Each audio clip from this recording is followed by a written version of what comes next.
मैं सलीम मंसूरी, खबर आपको दूंगा पूरी। थाने बोल में आपका स्वागत है।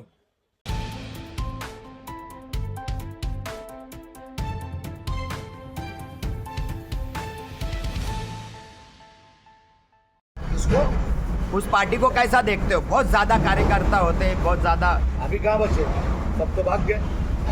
बचे अभी कौन बचा? वो जो बबलू अयाज कई- ने नाम दिया याजूज माजूज, वो सही मानते हो क्या? मैं उस अल्फाज को सही नहीं मानता। मैं ये मानता हूँ कि धार्मिक नाम ना दिया जाए। जिसको जो बोलना है वो बोले। वो व्यक्तिगत होता है, वो व्यक्तिगत में किसी के खिलाफ बात नहीं करना। आवाज साहब कहते हैं कि बहुत बड़ी पार्टी है मुमरा शहर के अंदर, इसके लिए मैं सबको टिकट नहीं दे पाया। ऐसा है कि देखो ना, सारी पार्टियों का पैनल बन गया ना। भाई कांग्रेस का पैनल बना कि नहीं बना? बना ना। जीते हारे वो तो ऊपर है। एमआईएम का पैनल बना ना। राष्ट्रवादी एनसीपी पार्टी, एनसीपी हमारी पार्टी का पैनल बना ना। उसके बाद नजीब मुल्ला की क्या अजीत दादा की पार्टी घड़ी का पैनल बना ना। बना कि नहीं बना? तो अगर इतनी बड़ी पार्टी तो पैनल ही नहीं बनना चाहिए था। क्या लगता है बदलाव है? बिल्कुल बदलाव है। और मैं तो बोलता हूँ बदलाव करो। बदलाव करोगे तो मैंने बहुत पहले बोला था। हाकिम अजमल के पास आप लोग ने सवाल किया था तो मैंने कहा था आपने कहा कि था एक मरतबा हराने की ताकत रखो। एमएलए भी बदल दो, आपने कहा था। वो इशू उनके ऊपर नहीं मैंने कहा था, जो साफ बात है। मैंने ये कहा था बदलाव लाओ। आप लाओ बदलाव। बदलाव जब आप लाओगे तब तो आदमी डरेगा ना आपको। नहीं तो आपको तो झूठ सच ब्रीफ दिया जाएगा, ये काम हो गया वो काम कर देंगे, है ना।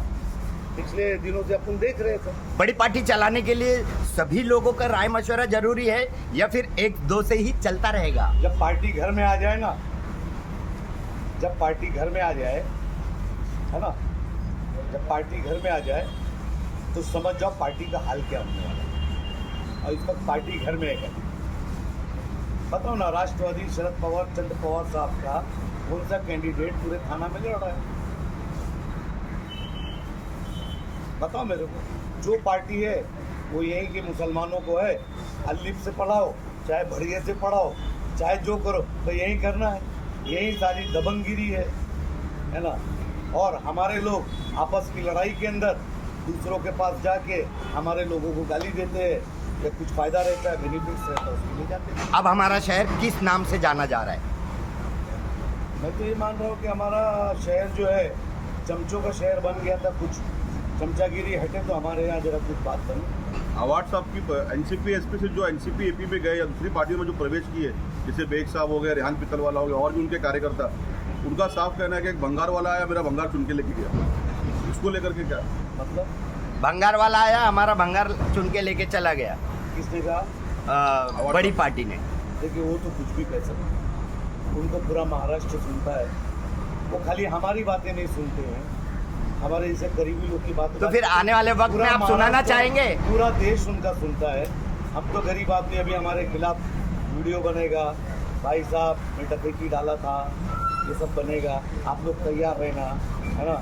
मैं एकदम साफ साफ बताता हूँ, कोई ना कोई बिल से निकलेगा, उसकी हिस्ट्री भी देख लेना कि उसकी हिस्ट्री 5 साल पहले किसको गाली दे रहा था, 10 साल पहले किसको, ऐसा भी निकलेंगे तो मैं उसके लिए ठीक है। मतलब आप अभी मैं कांग्रेस साहब के लिए आया हूँ। हाँ हाँ ये दिल की बात थी, मैंने कहा था जी, पूरी बातें हो गई। के बाद हाँ, धीरे धीरे बोलूंगा, तो अभी ये भी धीरे से बोला। अच्छे से बोलूंगा बोले आप। अच्छे से बोलूंगा ना, ये ऐसे ही बोलते रहूंगा। मैं सबको कन्विंस करता हूँ, पूरे मुमरा कौसा को, कि चुनाव आने तक गर्मी बढ़ते जाएगी और गर्मी मैं देते रहूंगा। क्योंकि मेरा दिल दुखा है।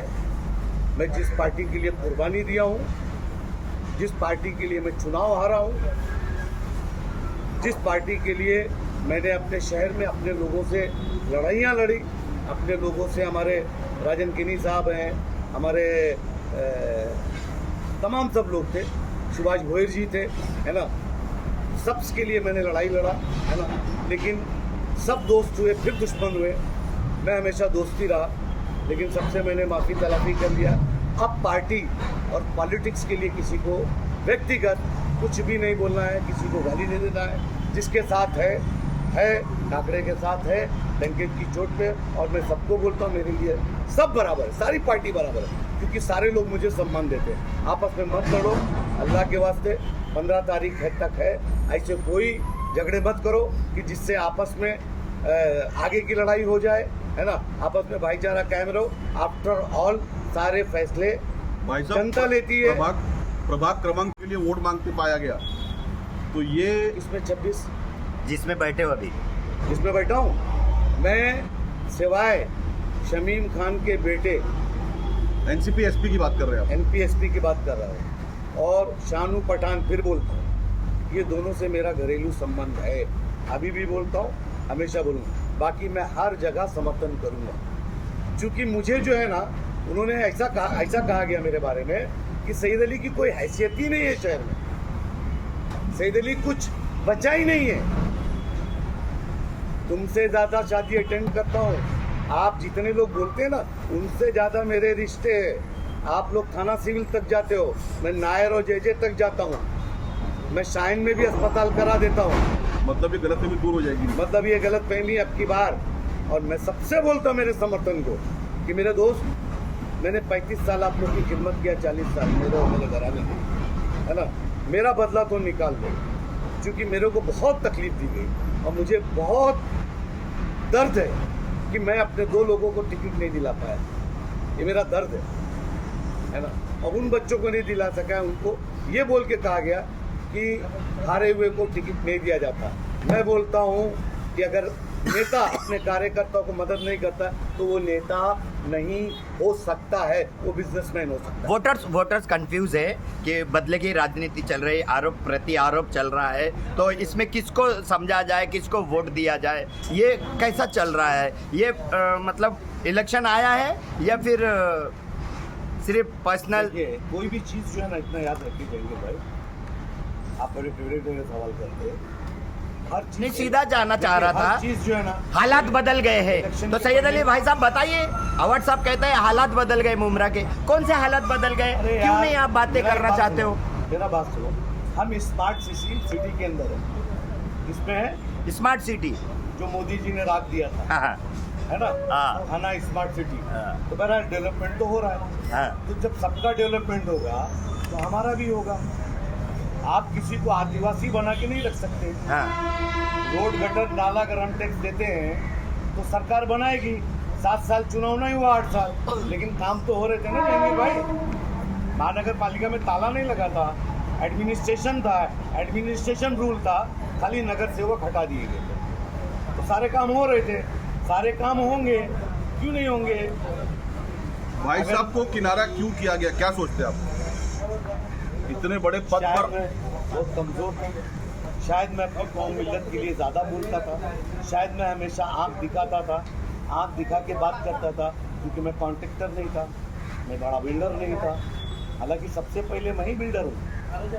ये जितने आज शहर में बने घूम रहे हैं ना, इसमें कहीं ना कहीं भाई साहब का ही तन मन धन है ना। लेकिन ये है कि जब बड़ा कोई आदमी आ जाता है ना, तो लोग उसका पोछा पकड़ लेते हैं, छोटे को छोड़ दिया जाता है। जैसा हमारे साहब ने बड़े लोगों को इतनी टिकट दे दिया, और बेचारे कार्यकर्ताओं को टिकट ही नहीं दिया। बहरहाल, इस सियासत को क्या कहते हैं? इस सियासत को क्या मानते हैं आप? मैं इस सियासत को दोगली नीति मानता हूँ, दोगली सियासत मानता हूँ। जिसके साथ रहो, हम जितेंद्र अवार्ड के साथ थे इलेक्शन में, नजीब मुल्ला के खिलाफ थे तो थे ना। नजीब मुल्ला में औकात है कि सईद अली को बोल सकता है कि अपनी पार्टी से हिला,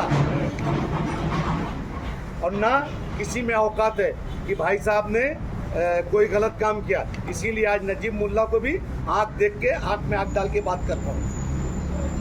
नजीब मुल्ला को भी बात करता हूँ और अवार्ड साहब को भी बात करता हूँ, क्योंकि मैंने किसी का खाया नहीं है और अल्लाह का करोड़ों एहसान है। फिर नईम खान के सामने जो डायलॉग बोला था, जब नईम खान से मेरा झगड़ा चलता था कि गांव में गेहूं बिकेगा तो सईद अली महाराष्ट्र में राजनीति करेगा। मुझे कोई ज़रूरत नहीं किसी के पैसे रुपए, किसी के धन दो, अल्लाह ने सब कुछ दिया है। और सुन लो, अवार्ड साहब के आने के पहले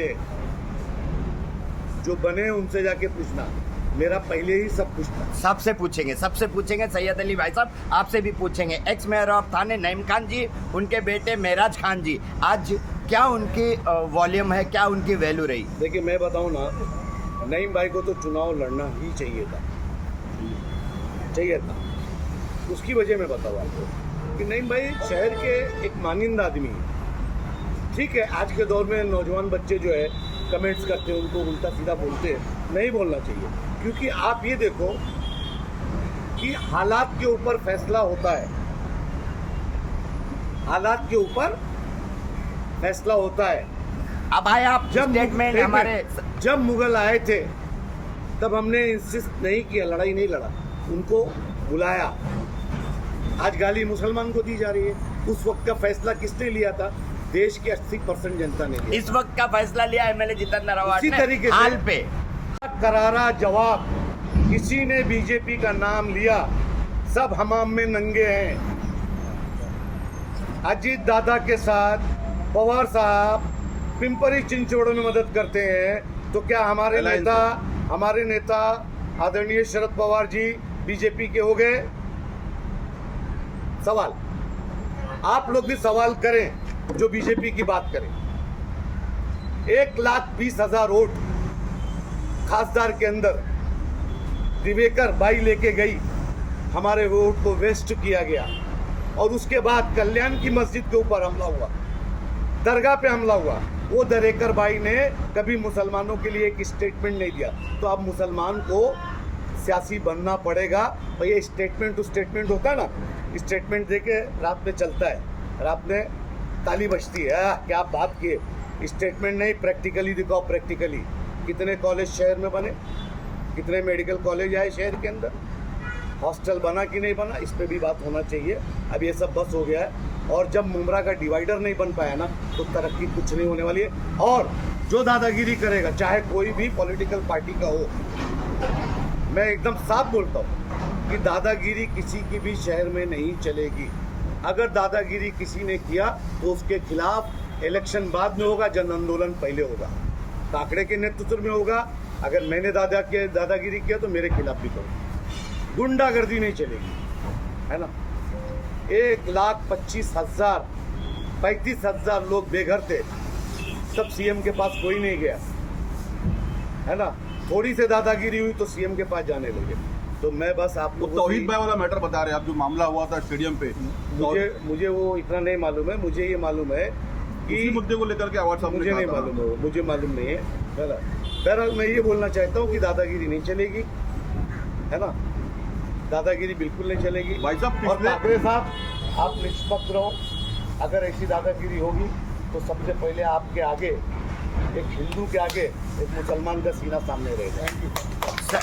यूनुस शेख कहते हैं कि वो सैयद है, सैयद भाई साहब, सैयद अली भाई साहब, जोर से उन्होंने आवाज़ दी। यदि मेरी आवाज़ आप सुन रहे हो तो याद रखिए कि ये वही जे है, नाम दिया है उन्होंने जितेंद्र आवाज साहब को, कि ये वही जे है जो 5 लोगों से बहुत पहले बहुत सारी बातें करते थे। मुमरा शहर के अंदर आपको कोई जानता नहीं था तो सैयद अली भाई साहब थे आपके साथ में, और यूनुस शेख थे, अजीज़ बाटा थे। हम लोगों ने ही लोगों तक पहुंचाया था। क्या सच्चाई है? इसमें कोई शक है क्या? इसमें कोई शक है? शहर का बच्चा, शहर का बूढ़ा, शहर का जवान, हर आदमी जानता है कि जब बुरे वक्त थे तो कंधे से कंधा हमारा ही था। हम लोगों ने अपनी मेहनत से आमदार बनाया, हमारे आमदार बनने के बाद मिनिस्टर बने, है ना। लेकिन जाने तो मैं इसमें पर्सनल पे नहीं आऊँगा। उनका कहना है ये वक्त बदल गया, वक्त बदल गया, हालात बदल गए। आदमी बड़ा हो जाता है तो अक्सर मैंने ये देखा है कि जब बड़ा आदमी होता है ना, तो हर अपने वो छोटे साथियों को भूल जाता है भाई साहब, और उसको नए बिजनेसमैन मिलते हैं, नए बड़े बड़े लोग मिल जाते हैं, वो बड़े बड़े बातें करना लगता है। वो खास करके उन कार्यकर्ताओं को दबाने का, उनके बीच में आग लगाने का काम, उनसे आपस में लड़ाने का काम, ये सब होता है। फिर फिल्म बनाई जाती है, वीडियो बनाया जाता है, फिर उसको कैरेक्टर को एनालाइज वो किया जाता है, फिर उसके बारे में उल्टा सीधा बुलवाया जाता है। देखो, मैं सईद अली अशरफ हूँ, मैंने ज़िंदगी में कभी वो क्या बोलते हैं फॉलोअर्स नहीं वो पाला। मैंने कभी नकली आईडी बना के किसी के ताल्लुक से कोई गंदी बात, अच्छी बात बोला, बुरी बात नहीं बोला। और न मैं 10-5 जो अननोन नंबर से फेसबुक पे, मेरी माँ को भी अवार्ड साहब के लिए बहुत गाली पड़ी, अवार्ड साहब की दोस्ती के लिए मेरे को बहुत गाली मिली। मतलब मुझे ऐसा कहा गया है कि जो कहता था शायद वो अपनी माँ का चेहरा देख लेता, या अपने बाप का चेहरा या अपने भाई का। मेरी माँ ने कुछ नहीं किया। जिनको दुआएं लेने लोग जाते हैं उनको गालियाँ दिया है व्हाट्सएप पे, है ना। वो मेरे दोस्त हैं, मैं आज भी उनको बड़ा भाई मानता हूँ। लेकिन मैं एक बात बोलता हूँ कि अगर मेरे ताल्लुक से कोई गलत काम शहर में हुआ तो इंशाअल्लाह ताला शहर की तारीख नहीं बदला तो मेरा नाम सही नहीं है। भाई साहब, एक कंफर्मेशन खाली, यूनुस शेख ने